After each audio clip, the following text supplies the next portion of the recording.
Now, vampires and werewolves are supposed to be mortal enemies, fighting against each other for territory and blood and violence and stuff.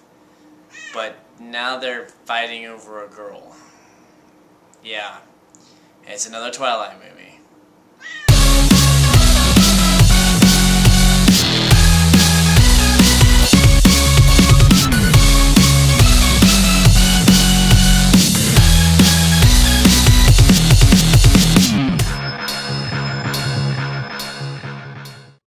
Yay! Twilight Eclipse is here, and sadly is probably going to be the highest selling movie this summer.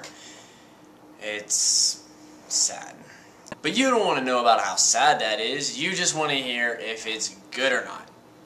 Coming from a guy who hates Twilight, so I'm going to try not to be biased and I'm going to give out the best review I can. First off, I'll start off this review by being positive. It's definitely the best Twilight movie so far, but that's not really saying a whole lot considering the first one was horrible, the second one was bad, and this one's just not good, I guess. I will say that it is decent. It's definitely entertaining, a little long. It hits 2 hours and 4 minutes.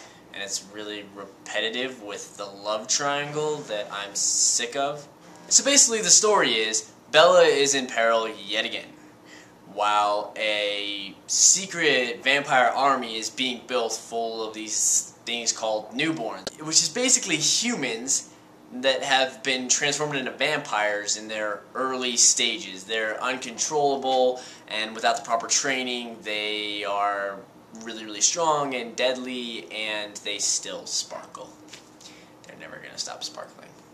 On the positive side, to kind of help out the sparkling in this movie, apparently their skin is made of diamonds, so when their head gets ripped off, or when they're punched in the face, or when their arms gets ripped off, it sounds like breaking glass and it kind of shatters all over the place. It's actually really strangely satisfying. Yeah, that's pretty much the only plot differentiation between Eclipse and New Moon.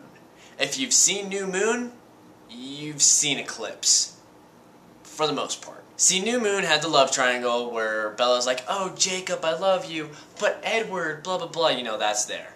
Except this time she's a little bit more dedicated with Edward, but her feelings are still there for Jacob. And it's really confusing. Let me just say that Bella Swan is a whore. And just throw that on the table. The only redeeming factor of this movie from being totally pathetic is the action sequences. The movie opens up with a bang, very 30 Days of Night-esque. That's definitely what it reminded me of.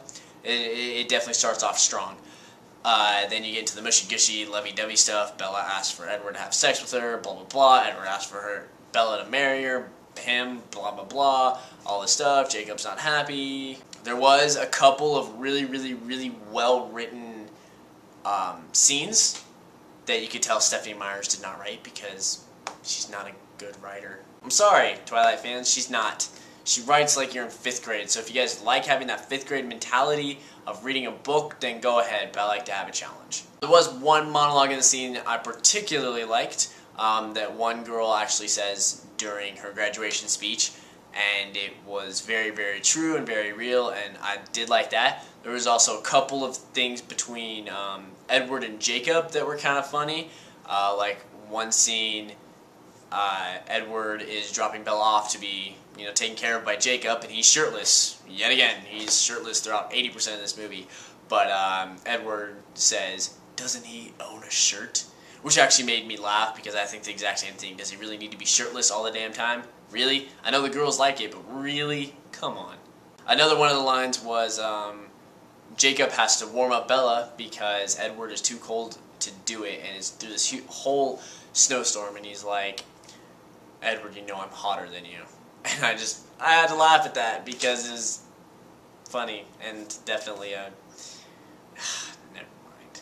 To all the guys that are fearing having to take their girlfriend to it, there are some redeeming factors, which are awesome action sequences, really cool vampire shattering bone sequences, some actually pretty good dialogue, and you get to see Ashley Greene, who's not only even sexier in this movie as Alice, but she's also a huge bamf. On top of that, I also did really like how The movie delved more into the past of the Cullen family as to where they originated and where they came from. You get a little bit of taste of Jasper as well as Rosalie, and they're actually pretty interesting stories. They definitely go more for the vampire mythology, which I did like. That was definitely cool. So, on the plus side, like I said, you get Ashley Greene, really cool action sequences, and a bit more backstory that's generally intriguing. On the downside, the actors are not improving at all with their acting. Kristen Stewart bites her lip yet again. She does it in every movie. And Edward still glistens in the sunlight. And Bella's a whore. Yep. So overall, as I said, once again, Twilight Eclipse is not horrible, but it's definitely not amazing, and it definitely doesn't deserve all the money that it's going to get, but it's going to get it regardless of what anybody says, because of the preteen girls and fat, overweight, middle-aged women that wish that they could tap that, but can't. So that is my review of Twilight Eclipse. What do I think of it? Should you rent it, buy it, or avoid it? I would say see it in theaters. It's worth seeing in theaters. If you're a hardcore Twilight fan, buy it. If you're not so much, rent it. I'm not going to say avoid it because it wasn't horrible. It had its redeeming factors. And that's as honest as I can be. This has been Jason with a review of Twilight Eclipse. Check out my other reviews on my page. This has been Attack of the Nerd. And yes, Alice really is that hot in this movie. Yeah?